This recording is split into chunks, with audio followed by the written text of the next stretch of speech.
કટકમાં ભારતે ઇંગ્લેન્ડને 4 વિકેટે હરાવીને મેચ પણ જીતી લીધી અને સિરીઝ પણ જીતી લીધી છે.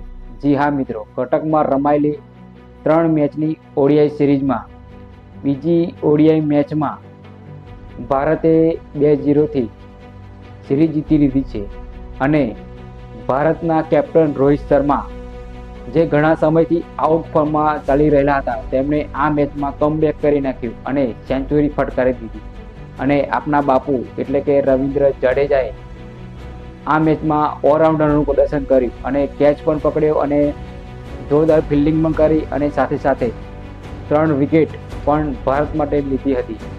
મેચની વાત કરીએ તો ઇંગ્લેન્ડે ટોસ જીતીને પહેલું બેટિંગ કરવાનો નિર્ણય લીધો અને ઓપનિંગમાં ઉતરેલા ઇંગ્લેન્ડના બેટ્સમેન ફિલ શોલ્ટ અને બેન ડકેટે ઇંગ્લેન્ડ માટે સારી શરૂઆત કરી હતી. આજે તો એવું લાગતું હતું કે ઇંગ્લેન્ડના આ બેટ્સમેન ભારત પર હાવી થવાના છે. એક્સિડન્ટ સુધી ઇંગ્લેન્ડની એક પણ વિકેટ પડી ન હતી અને જેવી ભારતના સ્પિનરોની વારી આવી એટલે વરુણ ચક્રવર્તીએ ફિલ્ડ શોટને પોતાના ચક્રવ્યૂહમાં ફસાવ્યો અને તેની વિકેટ લઈ લીધી હતી અને ફિલ્ડ શોટને પ્રવેલે ભેગો કરી નાખ્યો હતો.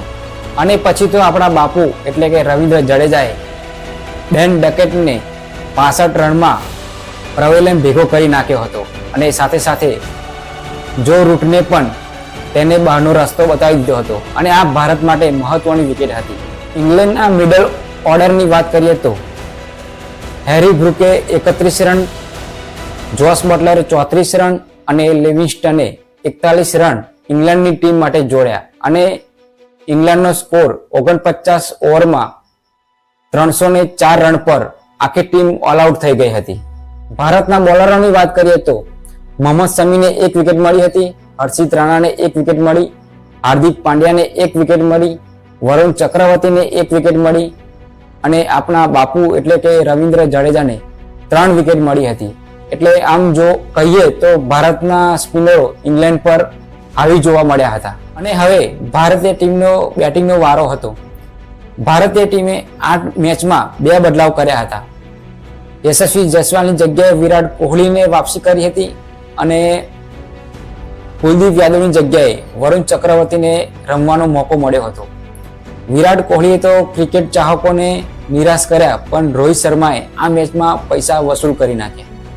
શુભમન ગિલ અને રોહિત શર્મા બેટિંગ કરવા ઓપનિંગ ઉતર્યા હતા અને તેમની આવતાની સાથે જ ઇંગ્લેન્ડના બોલરોને રિમાન્ડમાં લીધા હતા.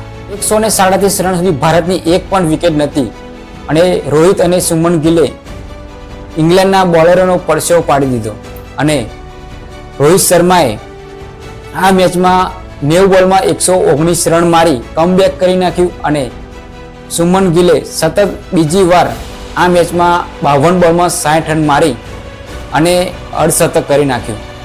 શ્રેયસ અય્યરે 44 રન ભારતીય ટીમ માટે બનાવ્યા અને બાકીનું કામ અક્ષર પટેલે પૂરું કરી નાખ્યું. અક્ષર પટેલે 43 બોલમાં 41 રનની અણનમ પારી રમ્યા અને ભારતીય ટીમને જીત અપાવી અને ભારત આ મેચ 4 વિકેટથી જીતી ગયું અને સિરીઝ પણ જીતી ગયું. 3 મેચની ઓડીઆઈ સિરીઝમાં ભારતે 2-0થી આગળ પણ થઈ ગયું છે અને હવે ભારતની અગાઉની મેચ અમદાવાદમાં રમાવાની છે. તો શું ભારતની ટીમ ઇંગ્લેન્ડને 3-0થી ક્લીન સ્વીપ કરશે? કમેન્ટમાં જરૂરથી લખજો. અને શું ત્રીજી વનડેમાં ભારતની ટીમ કઈ ટીમ સાથે ઉતરશે? શું વિરાટ કોહલીને આરામ આપવામાં આવશે કે પછી યશસ્વી જયસ્વાલને વાપસી કરવામાં આવશે? કમેન્ટમાં જરૂરથી લખજો. અને મારી વિડીયો તમે યુટ્યુબમાં જોતા હોય તો સબસ્ક્રાઇબ કરવાનું ભૂલતા નહીં અને તમે મારી વિડીયો ફેસબુકમાં જોતા હોય તો ફોલો જરૂરથી કરજો. તો મળીએ મારી આવતી વિડીયોમાં. ત્યાં સુધી જય હિન્દ, જય ભારત.